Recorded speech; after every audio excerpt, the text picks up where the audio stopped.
IndiGo വിമാന പ്രതിസന്ധിയിൽ വലഞ്ഞ രാജ്യം 800-ലധികം വിമാന സർവീസുകളാണ് ഇതുവരെ റദ്ദാക്കിയത്. ഇൻഡിഗോയ്ക്കെതിരെയും കടുത്ത നടപടിക്ക് സാധ്യതയുണ്ട്. വിഷയം ചർച്ച ചെയ്യാൻ വ്യോമയാന മന്ത്രാലയം അടിയന്തര യോഗം ചേരും.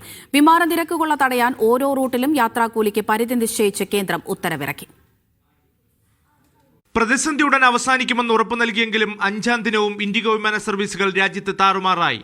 ഇൻഡിഗോയ്ക്ക് വീഴ്ചയുണ്ടെന്ന് വിലയിരുത്തിയ വ്യോമയാന മന്ത്രാലയം കമ്പനി സിഇഒയെ പുറത്താക്കാൻ നിർദ്ദേശിച്ചു. ഇൻഡിഗോയ്ക്കെതിരെ വൻതുക പിഴ ചുമത്താനും നീക്കമുണ്ട്. വിഷയത്തിൽ കേന്ദ്രവും വിമാന കമ്പനികളും ഒത്തുകളിക്കുന്നുവെന്നാണ് പ്രതിപക്ഷ ആരോപണം. യഥാർത്ഥത്തിൽ സമീപകാലത്ത് നടന്ന ഏറ്റവും വലിയ കൊള്ളയാണ് അരങ്ങേറിയിരിക്കുന്നത്. ഇത് സർക്കാരും ഈ എയർലൈൻസ് കമ്പനിയും കൂടി ഒത്തുകളിച്ചിട്ട് ഉണ്ടാക്കിയ ഒരു പ്രതിസന്ധിയാണ്. പ്രതിസന്ധി മുതലെടുത്ത് മറ്റു വിമാന കമ്പനികൾ പല റൂട്ടിലും യാത്രാക്കൂലി വർദ്ധിപ്പിച്ചു. പരാതികൾക്ക് പിന്നാലെ പ്രതിസന്ധിയുള്ള റൂട്ടുകളിൽ യാത്രാക്കൂലിക്ക് വ്യോമയാന മന്ത്രാലയം പരിധി നിശ്ചയിച്ചു.